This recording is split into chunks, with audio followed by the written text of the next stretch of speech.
En 2025, un virage radical se profile en France, annonçant un retour inattendu à des valeurs longtemps jugées dépassées.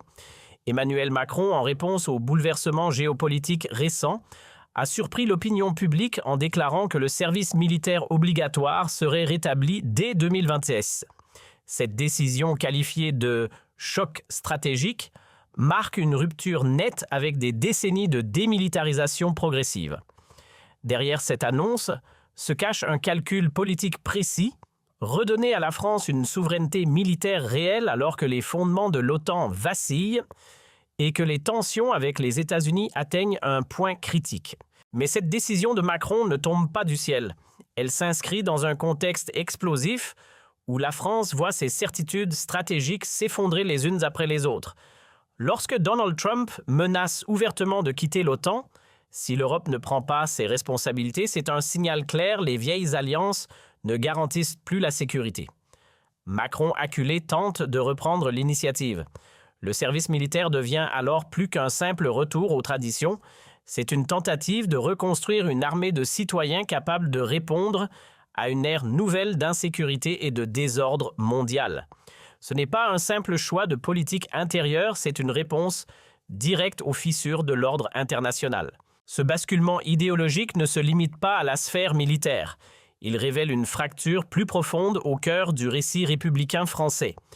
En réintroduisant un service national obligatoire, Macron tente de ressouder un pays fragmenté miné par une défiance croissante envers l'État, les institutions et la classe politique. Dans un climat où la jeunesse se sent trahie, où des militants demandent l'asile politique à l'étranger, où la liberté d'expression est piétinée au nom du consensus, cette mesure devient un outil de reconquête symbolique. L'objectif : recréer un sentiment d'appartenance, restaurer l'autorité régalienne et surtout contrer la montée fulgurante de forces souverainistes qui, comme le RN, appellent à une refondation radicale. Ce revirement n'est pas anodin. Il révèle une tentative désespérée de reprendre le contrôle d'une nation où les repères s'effacent. Car pendant que l'opinion se divise et que la rue gronde, les alliances historiques s'effritent sous les coups de boutoirs américains. Trump, sans détour, a mis fin aux faux semblants diplomatiques. Si la France ne garantit plus sa propre sécurité, elle ne peut plus compter sur le parapluie atlantique. Le rétablissement du service militaire dans ce contexte devient une réponse frontale à cette humiliation. Macron veut montrer qu'il peut encore frapper fort. Mais la question demeure, est-ce une posture de façade ou le début d'un basculement stratégique profond pour une France redevenue vulnérable, mais ce retour au service obligatoire ne peut masquer la profondeur du malaise français. Alors que l'Élysée cherche à afficher une fermeté retrouvée, la réalité sur le terrain raconte une autre histoire, celle d'une société fracturée où des jeunes patriotes sont intimidés, où des événements légalement organisés par la jeunesse du RN sont annulés sous la pression. Emmanuel Macron, qui promet de réarmer la République, reste silencieux face à une vague d'intolérance politique sans précédent. Comment prétendre forger l'unité nationale à travers l'uniforme, quand dans le même temps, ceux qui défendent l'identité française sont diabolisés, censurés et pourchassés? Cette volonté de restaurer l'autorité par l'uniforme intervient alors même que l'État démontre son incapacité à faire respecter les droits fondamentaux sur son propre sol. En 2025, la France a vu naître une nouvelle forme de répression, non pas venue de l'extérieur, mais orchestrée en interne contre ceux qui osent porter un drapeau tricolore avec fierté. Des jeunes désireux de s'engager, de structurer un mouvement démocratique dans le respect total de la Constitution se retrouvent blacklistés, menacés, réduits au silence. Les forces de l'ordre restent absentes, les syndicats subventionnés s'érigent en censeurs. Dans ce contexte, le retour du service militaire ressemble moins à une réforme républicaine qu'à une manœuvre de communication mal assumée. Car derrière les discours sécuritaires du gouvernement se cache une autre réalité, celle d'une jeunesse abandonnée en quête de repères mais systématiquement muselée lorsqu'elle refuse de se conformer au récit officiel. En pleine tempête politique, la promesse du service militaire obligatoire apparaît comme un trompe-l'œil, une diversion face à une crise de régime. Pendant que Macron évoque la cohésion nationale des élus américains de premier plan, rencontre les dirigeants du Rassemblement national reconnaissant en eux les véritables défenseurs de la souveraineté. La France officielle, elle refuse toujours d'entendre les revendications légitimes d'une partie de sa population. Le fossé se creuse et avec lui grandit la colère. L'isolement croissant de Macron sur la scène intérieure contraste violemment avec l'élan que connaît aujourd'hui l'opposition souverainiste. Tandis que la majorité présidentielle s'effrite les signaux venus de Washington, deviennent limpides, les interlocuteurs crédibles pour l'avenir de la France ne siègent plus à l'Élysée, mais bien dans les rangs du RN. L'armée, au lieu de redevenir un outil d'unité nationale, risque d'être instrumentalisée pour masquer l'effondrement politique du pouvoir en place. Et pendant que des milliers de jeunes se voient désignés comme extrémistes pour avoir exprimé un amour sincère de leur pays, le pouvoir central préfère fermer les yeux. Voilà le vrai tournant stratégique, celui d'un État qui craint sa propre jeunesse. Le plus troublant, c'est que pendant que l'on parle de recréer un esprit de défense nationale des Françaises, les Français fuient leur propre pays pour échapper à la répression idéologique. Une jeune militante rennaise a même demandé l'asile aux États-Unis, dénonçant une chasse aux sorcières menée contre ceux qui osent affirmer leur attachement à la nation. En 2025, cela ne se passe ni en Corée du Nord, ni en Iran, mais bien en France. Et que fait l'État? Il détourne le regard, laisse prospérer un climat de peur et de délation. Le service militaire pourra-t-il restaurer un sens civique quand l'État lui-même ne garantit plus les libertés fondamentales? La question mérite d'être posée, car une jeunesse surveillée ne sera jamais une jeunesse engagée. Depuis le début de l'année 2025, un bouleversement silencieux mais colossal s'opère au sein de la société française. Jamais le fossé entre les dirigeants et les citoyens n'a semblé aussi profond. Alors que Macron impose un retour forcé au service militaire pour tenter de restaurer une autorité qui lui échappe une fraction croissante de la population, exprime ouvertement son rejet d'un pouvoir perçu comme déconnecté autoritaire et incapable d'assurer la sécurité véritable du pays. Les révélations venues des États-Unis où l'administration Trump considère désormais le RN comme l'interlocuteur légitime en France ne font qu'accroître ce malaise. Ce changement de ton international démontre que le paysage politique français n'est plus figé, c'est toute l'architecture du pouvoir qui vacille, annonçant une recomposition profonde et inévitable. Dans ce contexte explosif, la promesse d'un service militaire obligatoire n'est plus seulement une réforme, elle devient le symbole d'un pouvoir qui tente désespérément de conserver le contrôle, alors que son autorité se dissout. Pendant que Macron parle d'unité nationale, ce sont les institutions elles-mêmes qui se fissurent. Les jeunes militants sont traqués, les rassemblements légalement déclarés sont interdits sous pression, et une partie de la population vit dans la peur d'être étiquetée dangereuse pour avoir exprimé un patriotisme pourtant légitime. Le contraste est brutal, tandis que le gouvernement prône discipline et cohésion. Il échoue à garantir la justice et la liberté auxquelles la République prétend. Le véritable enjeu n'est donc pas la défense du territoire, mais la souveraineté populaire, une souveraineté que le pouvoir actuel semble être en train de perdre. Le retour du service militaire, tel que présenté par Emmanuel Macron, serait censé renforcer la souveraineté nationale.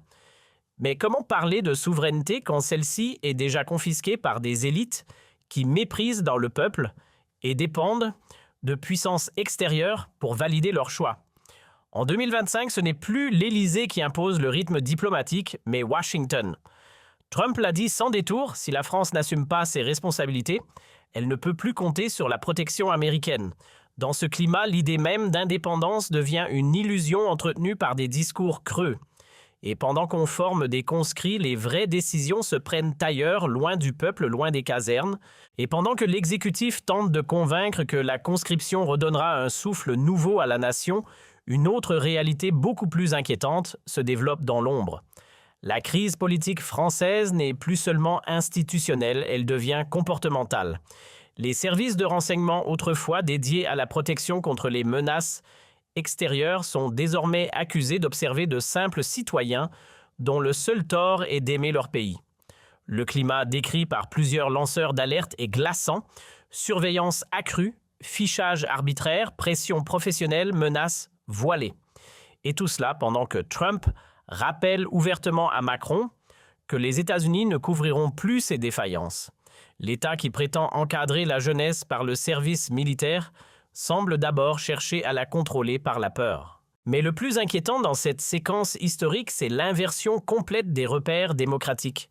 Ceux qui hier encore brandissaient la liberté comme un étendard se retrouvent aujourd'hui à interdire des réunions pacifiques, à censurer des idées pourtant exprimées dans le cadre républicain. La jeunesse militante, souvent caricaturée, est traquée jusque dans ces lieux de rencontre. Des contrats de location sont annulés sous pression des traiteurs, se rétractent des prestataires, effacent leur nom par peur des représailles. Pendant ce temps, l'État reste muet. Pas un mot de Macron, pas un geste de la majorité, et pendant qu'un simple congrès de jeunes patriotes devient une cible à abattre, Trump lui fait savoir au monde entier que la France ne protège plus sa propre jeunesse. Voilà la réalité que personne n'ose affronter.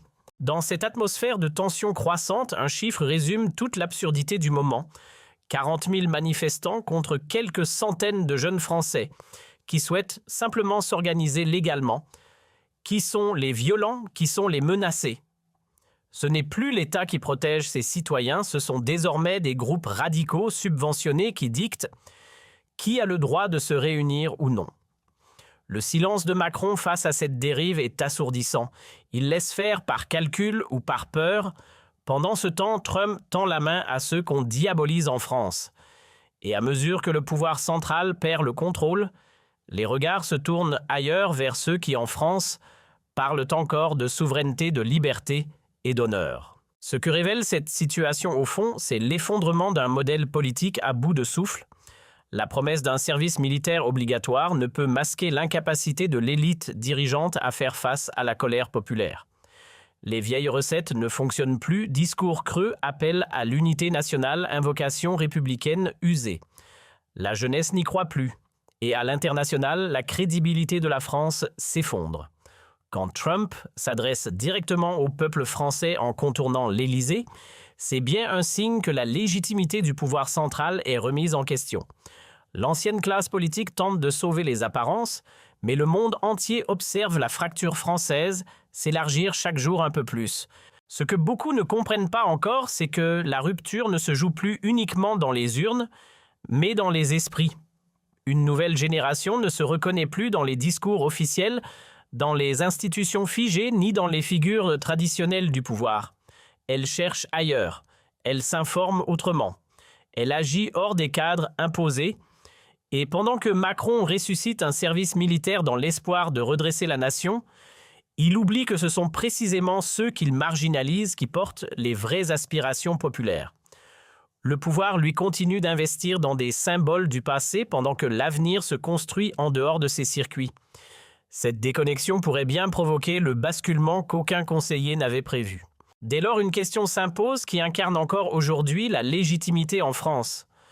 Est-ce un président qui gouverne par décret et fuit les débats ou un mouvement populaire que même l'étranger commence à reconnaître comme force alternative crédible?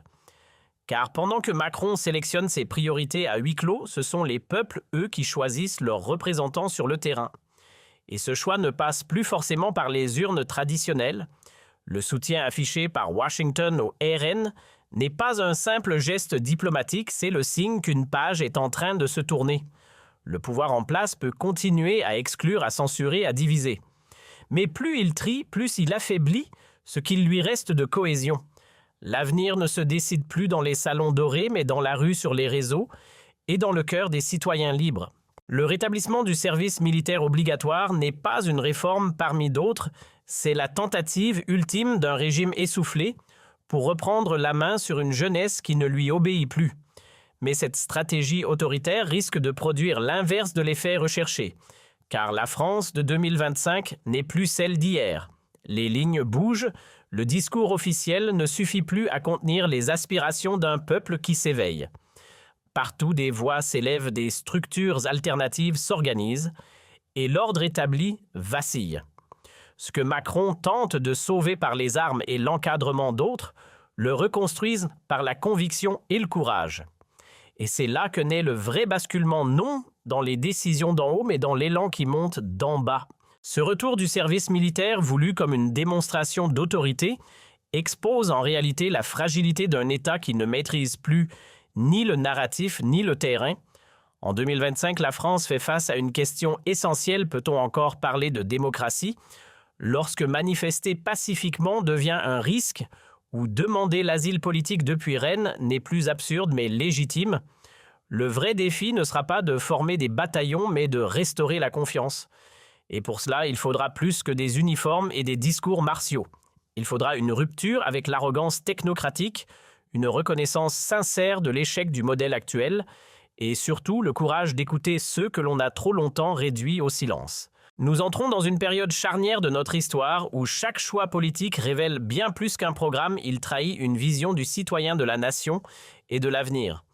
Le retour du service militaire obligatoire ne résout rien s'il ne s'accompagne pas d'un profond sursaut démocratique. Ce qui se joue, ce n'est pas simplement une réforme, mais un tournant civilisationnel. Rester passif, c'est valider le statu quo. En parler, c'est déjà agir. Si cette analyse vous a apporté des clés de lecture utiles, n'hésitez pas à liker cette vidéo, à la commenter et à vous abonner à la chaîne. Ici, on décrypte ce que d'autres préfèrent cacher. À très bientôt pour un nouveau décryptage, toujours libre et sans filtre.